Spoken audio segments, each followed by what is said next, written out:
ನಮಸ್ಕಾರ ಗೆಳೆಯರೇ, ಇವತ್ತಿನ ಚಿತ್ರಗಳನ್ನು ನೋಡಿದರೆ ಟರ್ಕಿ ಅಧ್ಯಕ್ಷ ರಜಬ್ ತಯ್ಯಬ್ ಎರ್ಡೋಗನ್ ಅವರ ಅರಮನೆಯಲ್ಲಿ ಮೌನ ಆವರಿಸಿದೆ ಮತ್ತು ಪಾಕಿಸ್ತಾನದ ರಾವಲ್ಪಿಂಡಿಯಲ್ಲಿ ಕುಳಿತಿರುವ ಜನರಲ್ಗಳ ಮುಖ ಮಂಕಾಗಿವೆ.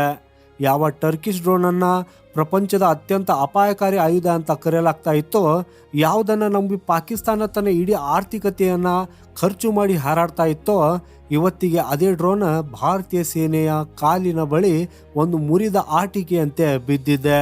ಹೌದು, ಭಾರತೀಯ ಸೇನೆಯು ಇಡೀ ಪ್ರಪಂಚದ ಮುಂದೆ ಎಂತಹ ಸಾಕ್ಷ್ಯವನ್ನು ಮಂಡಿಸಿದೆ ಅಂದರೆ ಇದು ಟರ್ಕಿಯ ಡ್ರೋನ್ ಸೂಪರ್ ಪವರ್ ಅನ್ನೋ ಬಿಂಬವನ್ನೇ ಪುಡಿ ಪುಡಿ ಮಾಡಿದೆ. ಗೆಳೆಯರೆ, ಲೈವ್ ಹಿಂದೂಸ್ತಾನ್ ವರದಿಯ ಪ್ರಕಾರ ಆಪರೇಷನ್ ಸಿಂಧೂರ್ ಸಮಯದಲ್ಲಿ ಹೊಡೆದುಳಿಸಿದ ಮತ್ತು ವಶಪಡಿಸಿಕೊಂಡ ಟರ್ಕಿಯ ಅತ್ಯಾಧುನಿಕ ಡ್ರೋನ್ ಅನ್ನ ಭಾರತೀಯ ಸೇನೆಯು ಮತ್ತೆ ಜೋಡಿಸಿ ಇಡೀ ಪ್ರಪಂಚದ ಪ್ರದರ್ಶನಕ್ಕೆ ಇಟ್ಟಿದೆ. ಅರ್ಮೇನಿಯಾ ಮತ್ತು ಲಿಬಿಯಾದಲ್ಲಿ ಯಾವ ಆಯುಧವು ವಿನಾಶವನ್ನು ಉಂಟು ಮಾಡಿತ್ತೋ, ಭಾರತದ ಎಲೆಕ್ಟ್ರಾನಿಕ್ ವಾರ್ಫೇರ್ ಸಿಸ್ಟಮ್ ಅದನ್ನು ಗಾಳಿಯಲ್ಲೇ ಪ್ಯಾರಲೈಸ್ಡ್ ಆಗಿಸಿ ನೆಲಕ್ಕಿಳಿಸಿದೆ. ಹಾಗೂ ಇವತ್ತಿಗೆ ಇಡೀ ಪ್ರಪಂಚ ಈ ಸೆರೆ ಹಿಡಿಯಲ್ಪಟ್ಟ ಡ್ರೋನ್ ಅನ್ನು ನೋಡ್ತಾ ಇರುವಾಗ ಈ ಟರ್ಕಿಯ ಹೊಟ್ಟೆಯಲ್ಲಿ ಸಂಕಟವಾಗುವುದು ಸಹಜ. ಯಾಕಂದ್ರೆ ಭಾರತ ಅದರ ತಂತ್ರಜ್ಞಾನದ ಅಸಲಿಯತನ್ನ ಬೆತ್ತಲೆ ಮಾಡಿದೆ. ಅಷ್ಟಕ್ಕೂ ಈ ಇಡೀ ವಿಷಯವೇನು? ಸೊ ಬನ್ನಿ ಗೆಳೆಯರೆ, ಇವತ್ತಿನ ಈ ವಿಡಿಯೋದಲ್ಲಿ ಈ ಎಲ್ಲದರ ಬಗ್ಗೆ ತಿಳಿದುಕೊಳ್ಳೋಣ. ಆದರೆ ಅದಕ್ಕೂ ಮೊದಲು ಭಾರತೀಯ ತಂತ್ರಜ್ಞಾನದ ಮುಂದೆ ಈ ಟರ್ಕಿ ಏನು ಅಲ್ಲ ಅಂತ ನೀವು ಕೂಡ ನಂಬುವುದಾದರೆ ಈ ವಿಡಿಯೋನ ಲೈಕ್ ಮಾಡಿ ಮತ್ತು ಕಾಮೆಂಟ್ ಬಾಕ್ಸಲ್ಲಿ ಜೈ ಹಿಂದ್ ಅಂತ ಬರೆಯುವುದನ್ನು ಮರೆಯದಿರಿ. ಸೊ ಗೆಳೆಯರೆ, ಮೊದಲನೆಯದಾಗಿ ಈ ಘಟನೆಯ ಕಾರ್ಯತಂತ್ರದ ಪ್ರಾಮುಖ್ಯತೆಯನ್ನು ಅರ್ಥ ಮಾಡಿಕೊಳ್ಳುವುದು ಬಹಳ ಮುಖ್ಯ. ಯಾಕಂದರೆ ಭಾರತದ S-400 ಮತ್ತು ಆಕಾಶ್ ಮಿಸೈಲ್ ಸಿಸ್ಟಮ್ ಅನ್ನು ಯಾಮಾರಿಸಬಹುದು ಅಂತ ಭಾವಿಸಿ ಪಾಕಿಸ್ತಾನವು ಟರ್ಕಿಯಿಂದ ಡ್ರೋನ್ಗಳನ್ನು ಖರೀದಿಸಿತ್ತು. ಆಪರೇಷನ್ ಸಿಂಧೂರ್ ಸಮಯದಲ್ಲಿ ಪಾಕಿಸ್ತಾನ ಈ ಡ್ರೋನ್ಗಳನ್ನು ಭಾರತದ ಫಾರ್ವರ್ಡ್ ಬೇಸ್ ಮತ್ತು ರೆಡಾರ್ ಕೇಂದ್ರಗಳ ಮೇಲೆ ದಾಳಿ ಮಾಡುವುದಕ್ಕಾಗಿ ಬಳಸಿತ್ತು. ಹಾಗೆ ಟರ್ಕಿ ಪಾಕಿಸ್ತಾನಕ್ಕೆ ಭರವಸೆ ಏನು ನೀಡಿತು ಅಂತಂದ್ರೆ ಈ ಡ್ರೋನ್ ಕಣ್ಣಿಗೆ ಸಿಗೋದಿಲ್ಲ, ಅಂದ್ರೆ ಇನ್ವಿಸಿಬಲ್ ಮತ್ತು ಇದು ಯುದ್ಧದ ದಿಕ್ಕನ್ನು ಬದಲಿಸುತ್ತದೆ ಅಂತ. ಆದರೆ ಎದುರಿಗಿರೋದು ಯಾವುದು ಸಣ್ಣ ರಾಷ್ಟ್ರವಲ್ಲ, ತನಗಿಂತ ದಶಕಗಳಷ್ಟು ಮುಂದಿರುವ ಭಾರತ ಅನ್ನೋದು ಅವರಿಗೆ ಗೊತ್ತಿರಲಿಲ್ಲ ಅನ್ಸತ್ತೆ. ಗೆಳೆಯರೇ, ನಮ್ಮ ಭಾರತೀಯ ಸೇನೆಯು ಜಗತ್ತಿಗೆ ತೋರಿಸಿದ ಡ್ರೋನ್ ಕೇವಲ ಅವಶೇಷಗಳ ರಾಶಿಯಲ್ಲ, ಬದಲಾಗಿ ಅದು ಬಹುತೇಕ ಸುಸ್ಥಿತಿಯಲ್ಲಿದೆ. ಹಾಗೂ ಇದರ ಅರ್ಥವೇನು ಗೊತ್ತಾ? ಭಾರತೀಯ ಸೇನೆಯು ಇದನ್ನು ಕ್ಷಿಪಣಿಯಿಂದ ಹೊಡೆದು ನಾಶಪಡಿಸಿಲ್ಲ, ಬದಲಾಗಿ ಸಾಫ್ಟ್ ಕಿಲ್ ತಂತ್ರಜ್ಞಾನದಿಂದ ಭೇಟಿಯಾಡಿದೆ. ಅಂದರೆ ಭಾರತದ ಎಲೆಕ್ಟ್ರಾನಿಕ್ ಜಾಮರ್ಗಳು ಈ ಡ್ರೋನ್ನ ಸೆನ್ಸಾರ್ ಮತ್ತು ನ್ಯಾವಿಗೇಷನ್ನ ಹ್ಯಾಕ್ ಮಾಡಿದೆ.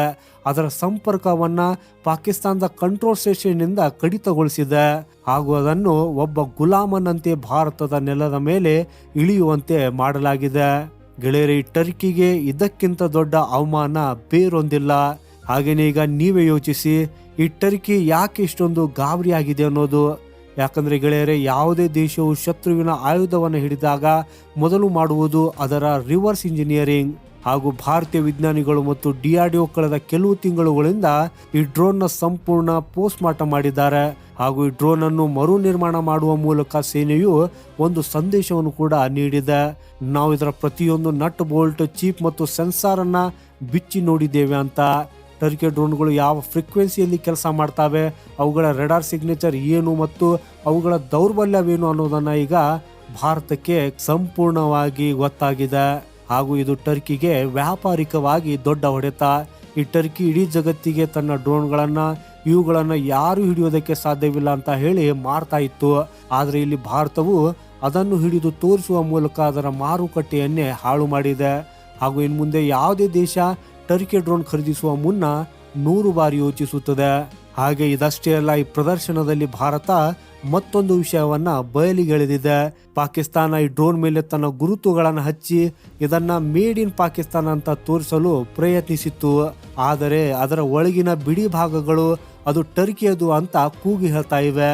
ಇನ್ನು ಆಶ್ಚರ್ಯದ ಸಂಗತಿ ಅಂದ್ರೆ ಈ ಡ್ರೋನ್ನ ಒಳಗೆ ಪಾಶ್ಚಿಮಾತ್ಯ ದೇಶಗಳ ಬಿಡಿ ಭಾಗಗಳು ಕೂಡ ಕಂಡು ಬಂದಿವೆ. ಇಲ್ಲಿ ಈ ಎಂಜಿನ್ ಆಸ್ಟ್ರಿಯಾದು, ಸೆನ್ಸರ್ಗಳು ಕೆನಡಾದು ಅಥವಾ ಬ್ರಿಟನ್ನದ್ದು ಆಗಿವೆ. ಅಂದ್ರೆ ಟರ್ಕಿ ಸ್ವದೇಶಿ ಹೆಸರಿನಲ್ಲಿ ಜಗತ್ತಿಗೆ ಮೋಸ ಮಾಡ್ತಾ ಇದೆ ಅನ್ನೋದು ಸಾಬೀತಾಗಿದೆ. ಗೆಳೆಯರೇ, ಈ ಟರ್ಕಿ ಅಧ್ಯಕ್ಷ ಎರ್ಡೋಗಾನ್ ಯಾವಾಗಲೂ ಕಾಶ್ಮೀರ ವಿಷಯದಲ್ಲಿ ಪಾಕಿಸ್ತಾನವನ್ನ ಬೆಂಬಲಿಸುತ್ತಾರೆ ಮತ್ತು ಭಾರತದ ವಿರುದ್ಧ ಮಾತಾಡ್ತಾರೆ. ಅವರು ಪಾಕಿಸ್ತಾನಕ್ಕೆ ಡ್ರೋನ್ಗಳನ್ನು ನೀಡಿದ್ದೇ ನಮ್ಮ ಭಾರತಕ್ಕೆ ಹಾನಿ ಮಾಡುವುದಕ್ಕಾಗಿ. ಆದರೆ ಇವತ್ತಿಗೆ ಅದೇ ಡ್ರೋನ್ ಭಾರತದ ಕೈಯಲ್ಲಿದೆ ಮತ್ತು ಭಾರತ ಅದನ್ನ ಜಗತ್ತಿನ ಮುಂದೆ ಒಂದು ವಾರ್ ಟ್ರೋಫಿಯಂತೆ ಪ್ರದರ್ಶಿಸುತ್ತಿದೆ.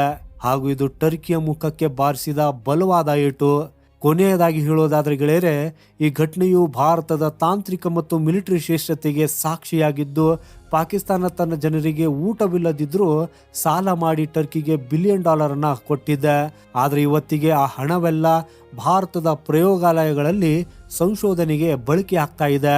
ಶತ್ರುವಿನ ಆಯುಧವನ್ನು ಕಸಿದುಕೊಂಡು ತನ್ನ ಶಕ್ತಿಯನ್ನು ಪ್ರದರ್ಶಿಸುವ ಈ ನವ ಭಾರತ ಶತ್ರುಗಳ ಕಣ್ಣಲ್ಲಿ ಕಣ್ಣಿಟ್ಟು ಮಾತನಾಡಲು ಬಲ್ಲದು. ಗೆಳೆಯರೆ, ಇದರ ಬಗ್ಗೆ ನಿಮ್ಮ ಅಭಿಪ್ರಾಯವೇನು? ಭಾರತದ ಈ ಸಾಧನೆ ನಿಮಗೆ ಹೆಮ್ಮೆ ತಂದಿದೆ? ನಿಮ್ಮ ಅಭಿಪ್ರಾಯವನ್ನು ಕಾಮೆಂಟ್ ಬಾಕ್ಸಲ್ಲಿ ಬರೆದು ತಿಳಿಸಿ. ಹಾಗೂ ವಿಡಿಯೋ ಇಷ್ಟವಾಗಿದ್ದರೆ ಲೈಕ್ ಮಾಡಿ ಮತ್ತು ಶೇರ್ ಮಾಡಿ. ಇಂಥ ಇಂಟ್ರೆಸ್ಟಿಂಗ್ ಅಪ್ಡೇಟ್ಗಳಿಗಾಗಿ ನಮ್ಮ ಚಾನೆಲನ್ನು ಸಬ್ಸ್ಕ್ರೈಬ್ ಮಾಡುವುದನ್ನು ಮರೆಯದಿರಿ. ಸಿಗೋಣ ಮುಂದಿನ ಮತ್ತೊಂದು ಇಂಟ್ರೆಸ್ಟಿಂಗ್ ಮಾಹಿತಿಯೊಂದಿಗೆ. ವಂದೇ ಮಾತರಂ. ಭಾರತ್ ಮಾತಾ ಕಿ ಜೈ.